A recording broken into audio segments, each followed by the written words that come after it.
सगळ्यांना दंडवत प्रणाम. तर आज आहे होळी आणि माझी सकाळची घरातली सगळी कामं वगैरे झालेत. ऑफिसचे डबेसुद्धा झालेत कारण आज सगळ्यांना सुट्टी नव्हती आणि शिवण्यालासुद्धा सुट्टी नव्हती. शिवण्यासुद्धा स्कूलला गेले.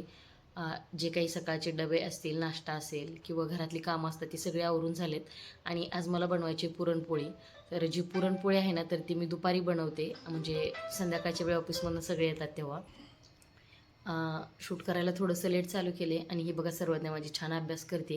व्हिडिओ शेवटपर्यंत नक्की बघा आणि जर आपले व्हिडिओ आवडत सर्वज्ञा, असेल तर ते चॅनलला दीदीचं आहे. सबस्क्राईब करायला विसरू नका. मग कुणाचं आहे? काय करणार आहेस तू? कुणी आणलंय ते? एक दीदीला दे आणि एक पेज आण दीदीचं.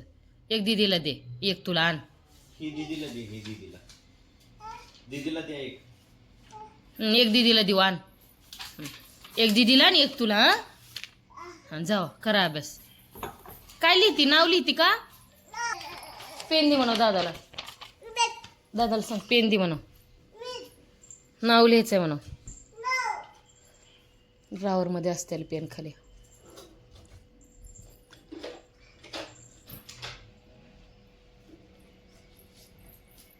कसल्याने लिहिते ती काय? आ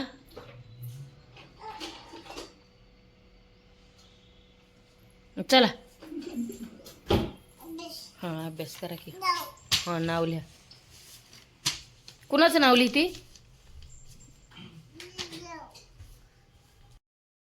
आता ड्राय बल्कनीमध्ये थोडं ड्रिलचं काम चालू होतं.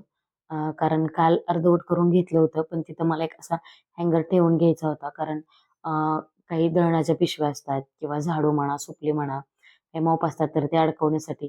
कारण खाली ठेवलं ना तर ते पायसारखा त्याला थटतो आणि मग येत जात त्याला लात लागते आणि झाडूला लात लागली की बरोबर नाही वाटत. म्हणून मग मी ते करून घेतलं, म्हणजे काही अडकवण्यासाठी आपल्याला त्याचा उपयोग होतो. नंतर गावाकडून जो भाजीपाला किंवा काही गहू ज्वारीचे सामान येतं ना, तर त्याच्या पिशव्या होत्या, तर त्या तशाच पडल्या होत्या. म्हटलं एकदाच्या घड्या करून छान अशा एका पिशवीमध्ये ठेवून दिल्या, म्हणजे कोण गावाला चाललं की त्यांना द्यायला ते बरं पडतं.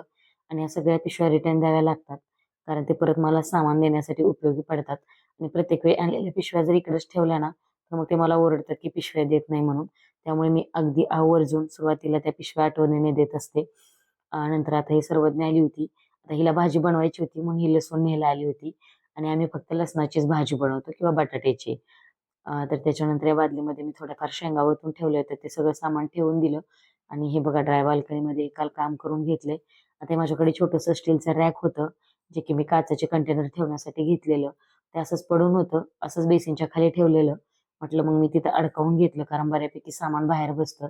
जसं की मी त्याच्यामध्ये चिंच ठेवली फोडून, जे काही रेशनचे तांदूळ असतात, हरभरे, जवस अशा ज्या प्लास्टिकच्या भरण्या असतात, तर त्या मी तिथं ठेवून दिल्यात. साबणं वगैरे सुद्धा लागतात, तर ते तिथे ठेवलेत. म्हटलं आता आले म्हणजे आवरायलाच काढले ड्राय बाल्कनी, तर म्हटलं कांदे बटाटे पण निवडून घेऊयात. कारण याच्यामध्ये काय होतं, सारखे पाले होतात उन्हामुळे ना, कांदे वाळतात आणि मग त्याच्यातून सारखे पाले निघतात आणि ते खाली पडतात. म्हणून एक 4-8 दिवसाला ते स्वच्छ करून ठेवावं लागतं. तर सगळं आवरून घेतलं आणि म्हटलं मग आता सगळं ड्राय बाल्कनी वगैरे झाडून घेतली आणि आता घरातल्या कामाला लागले.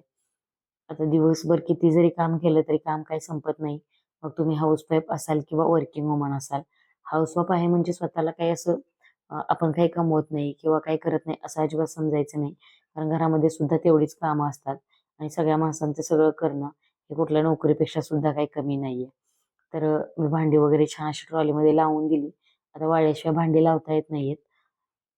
आणि कधी-कधी काय होतं माहिती आहे का, हे बघा पुरींची सुद्धा भांडी असतात ना, तर ती मला माझ्या भांड्यासोबत घासावी लागतात. त्या पण घाण त्या जर असं पाणी वगैरे भाजी बनवली ना, तर ती मी ती घासून घेते आणि मग वाळल्यानंतर परत त्यांना खेळायला देते. आता नंतर मी दळण वगैरे आणलं होतं, तर ते पीठ पण डब्यामध्ये ओतायचं होतं. डबे घासून वाळवून ठेवले होते आणि दळण रात्री आणलं होतं, तर म्हटलं कुठं संध्याकाळचं ओतू म्हणून तसंच झाकून ठेवलेलं आणि म्हटलं आता निवांत वेळ आहे तर ओतून घ्यावं.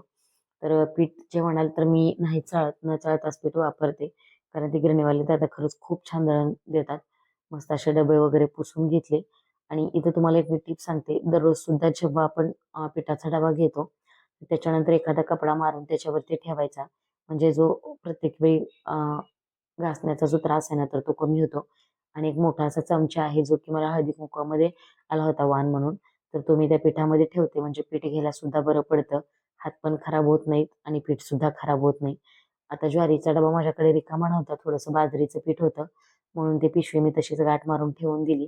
जर किचन वगैरे राहिलं होतं घासायचं, म्हणजे सकाळी घासलेलं पण नंतर परत खराब झालं होतं. आणि मला दुपारी पुरणपोळीचा स्वयंपाक वगैरे करायचा आहे आणि मग ते क्लीन असलं की जरा थोडंसं फ्रेश वाटतं स्वयंपाक करायला. मग किचन वगैरे धुवून घेतलं आणि भांडी घासायला घेतली.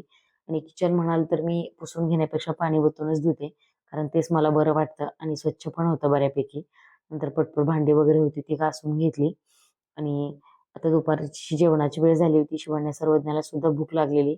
त्यांच्यासाठी अगोदर मी सगळ्यांना कलिंगड कापून दिलं आणि म्हटलं आता हे कलिंगड खातायत तोपर्यंत आपण मसाले भात बनवूयात.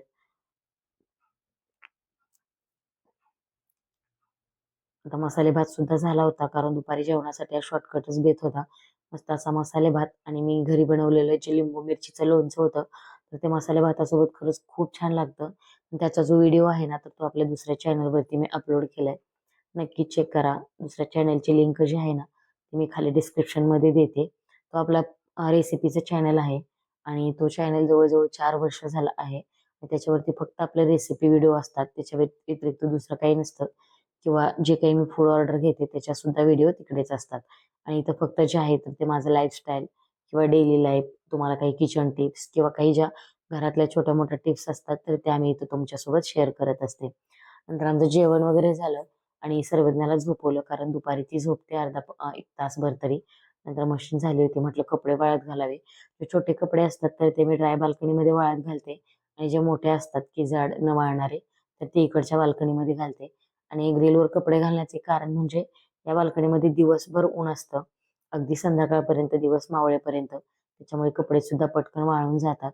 आणि घरामध्ये तर 4ही रूममध्ये अगदी सकाळचं एकदम फ्रेश असं मस्त ऊन येतं. नंतर आता मी माझी म्हटलं डाळ शिजत घालावी आणि मग फरशी वगैरे पुसून घ्यावी. म्हणजे स्वयंपाक पण होईल आणि सोबत दुसरी कामं सुद्धा होतील.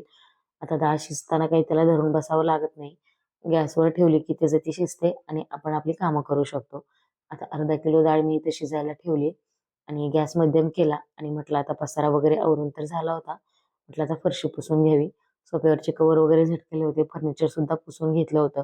कारण सणासुदीचं जितकं घर स्वच्छ असेल तितकंच म्हणजे फ्रेश आणि उत्साही सुद्धा वाटतं. तर शिवण्याला सांगितलेलं की एवढे सोफ्यावरचे कवर टाक आणि मग तू अभ्यासाला बस म्हणून. आणि जर अशी छोटी-मोठी कामं असतात ती शिवण्या अगदी आवडीने करते. पण कसं होतं, शिवण्या काम करायला जाते आणि मग सर्वज्ञ तिचं विस्कटते. त्यामुळे तिला खूप राग येतो. पण आता सर्वज्ञ झोपली होती म्हणून ती अगदी आनंदाने ही कामं करत होती. आणि जसं की कपड्यांच्या घड्या वगैरे करणं, भांडी ट्रॉलीमध्ये लावणं, अ, जर थोडाफार कचरा असेल तर झाडू मारणं किंवा असे सोफ्यावरचे कव्हर वगैरे हातरणं, ही कामं शिवण्या छान करते. म्हणजे कधी-कधी तिला सांगावं लागतं, पण कधी-कधी ती न सांगता मनाने सुद्धा सगळ्या गोष्टी करते. आणि आता सध्या तिची 4 तारखेपासून एक्झाम चालू होणार आहे. त्यामुळे त्या अभ्यासाला बसली. परत संध्याकाळी तिला बाहेर खेळायला जायचं असतं म्हणून. आणि मग शिवण्या अभ्यास करत होती आणि मी काम करत-करत तिला सांगत होते. तर ती छान अभ्यास करत होती आणि माझं चालू होतं फरशी पुसायचं काम. आता जो मोप आहे त्याने सुद्धा छान फरशी निघते. पण आठवड्यातून बघू 2 का वेळा मी हाताने पुसते. केस मग सर.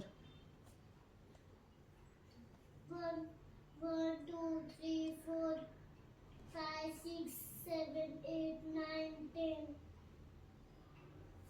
12, 11, 12. आणि शिवण्या आता जूनमध्ये 6 वर्षाची होईल आणि आता यावर्षी ती फर्स्टला जाणार आहे. म्हणजे तिला फर्स्टला ॲडमिशन घ्यायचंय. आता बघू कुठल्या स्कूलमध्ये घेतोय माहीत नाहीये. पण चाललंय घराच्या जवळच घ्यायचं. म्हणजे न्यायला आणायला सुद्धा बरं पडतं. सर्वज्ञ लहान असल्यामुळे मग लांबची स्कूल बघितली तर सगळेच प्रॉब्लेम येतात. त्याच्यानंतर डाळ वगैरे शिजली होती. मस्त पुरणाला चटका दिला. आमच्या काही ठिकाणी पुरण शिजवलं म्हणतात. पण आमच्याकडे पुरणाला चटका देणं म्हणतात. आता कणिक सुद्धा तिमून झाली होती. मस्त अशा अशा पद्धतीने मी कणिक मळते आणि याच्यामध्ये थोडासा मैदा घालते 1 वाटीभर आणि अशी कॉटनच्या कपड्यामध्ये कणिक बांधायची आणि पाण्यामध्ये अर्धा तास ठेवून द्यायची. इतक्या मऊसूत पोळ्या होतात ना, अगदी वाटाणे तोडचाल अशा छान पोळ्या तयार होतात. आणि आज मी साखरेची पुरणपोळी बनवली. कारण आमच्यात ना गावी सासरी साखरेची पुरणपोळी बनवतात आणि आईकडे असते ती गुळाची असते. पण मला सुद्धा साखरेची इतकी काही आवडत नाही. पण खरंच खूप छान होते. मी नेहमी गुळाचीच बनवते, पण म्हटलं आज साखरेची बनवूया. आता एकीकडे भाजीचं वाटण करण्यासाठी मी कांदा खोबरं भाजायला ठेवलं होतं आणि एकीकडे पुरण शिजवून घेतलं. आता पुरण तुम्ही गुळाचं करा किंवा साखरेचं करा, शिजण्यासाठी वेळ तेवढा लागतोच. मस्त असं त्याच्यामध्ये जायफळ, सुंठ, वेलदोडे, बडिशेपची पावडर सुद्धा घातली. आता भाजी सुद्धा टाकली मी आणि येळवणी जेव्हा तुम्ही काढता ना, तर त्याच्यामध्ये थोडीशी अख्खी डाळ पण घ्यायची. म्हणजे ते भाजीमध्ये खरंच खूप छान लागते आणि मस्त अशी कटाची आमटी सुद्धा इथं तयार झाली. काही ठिकाणी कटाची आमटी म्हणतात, पण आमच्या इकडे येळवणाची आमटी म्हणतात त्याला. आता आई स्वयंपाक करते म्हणजे सर्वजणांना सुद्धा स्वयंपाक केला पाहिजे.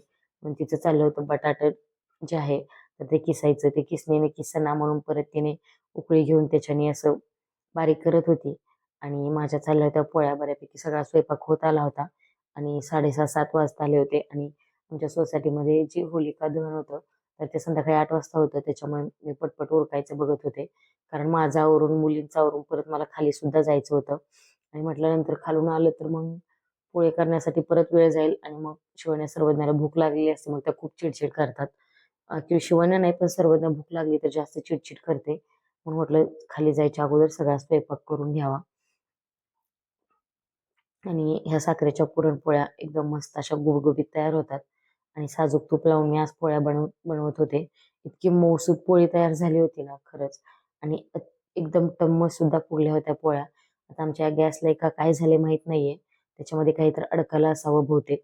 अजिबात फास्ट चालत नाहीये, त्यामुळे पोळ्या सुद्धा पटपट भाजत नव्हत्या. अगदी स्लो चालतोय. जी मोठी फ्लेम आहे तीच एकदम स्लो चालते. त्याच्यामुळे चपाती, भाकरी किंवा पोळी बनवताना मला थोडासा प्रॉब्लेम येतोय. आता त्याची करायची सर्व्हिसिंग आपण जेव्हा बाबांना सुट्टी असते तेव्हाच करून घ्यावी लागेल. आणि हे बघा एकदम मस्त अशी पुरणपोळी सुद्धा माझी म्हणून तयार झाली. सांडला चहा. अरे संपला होता. काय करत होती तू? काय करायला होती? हा? काय नाही आणलं. ठीक आहे, चहा.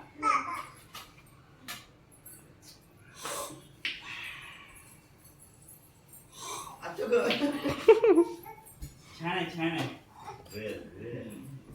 छान आहे, छान.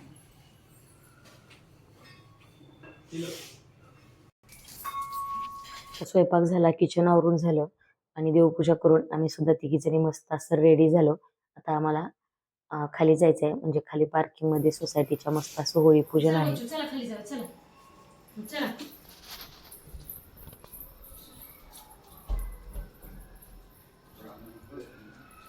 अरे चप्पल चल. हे चल सर्व घ्या. अगं तिचं कसं? चल बच्चू. आणि मग तिचं पण. आई. माझं पोट आहे.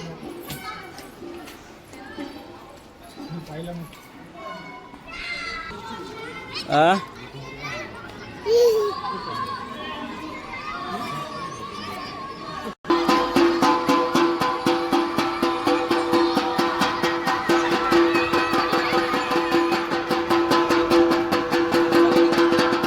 जा की.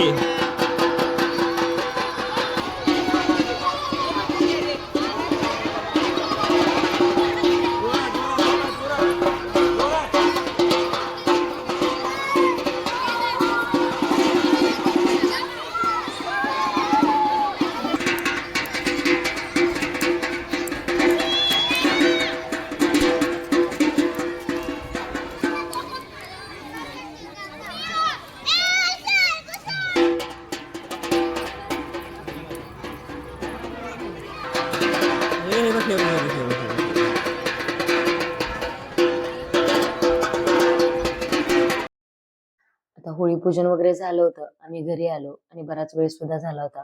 तर मस्त सगळ्यांना मी जेवायला घेतलं. सुरुवातीला तर देवाचं उपाराचं ताट भरून दिलं आणि बाबा देवाला उपार दाखवत होते तोपर्यंत मी सगळ्यांना ताटं करून घेतली.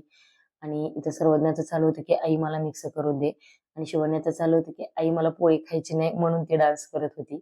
आणि कधी कधी मूड असेल तरच ती पोळी खाते, नाहीतर मी तिच्या नावची एखादी चपाती बनवते, म्हणजे ती चपाती आणि येळवण्याची आमटी खाते. सर्वज्ञ सुद्धा चपाती आणि आमटीच खाते किंवा भात. सर्वज्ञाला गोड अजिबात आवडत नाही, मग ते काही पण असू दे. आणि आम्ही सगळ्यांनी छान असं जेवण केलं. मस्त पुरणपोळीचा बेत होता आणि पुरणपोळी घरामध्ये सगळ्यांना आवडते. प्रत्येक सणाला मी पोळी बनवते. कारण काय होतं आम्ही नॉनव्हेज खात नाही, त्यामुळे पुरणपोळी सगळ्यांनाच आवडते आणि देवाला सुद्धा आणि आपल्याला सुद्धा खायला होतं म्हणून मी पुरणपोळी हा प्रत्येक सणाला करत असते. नंतर जेवण झाल्यानंतर किचन वगैरे आवरून घेतलं आणि असा छान होता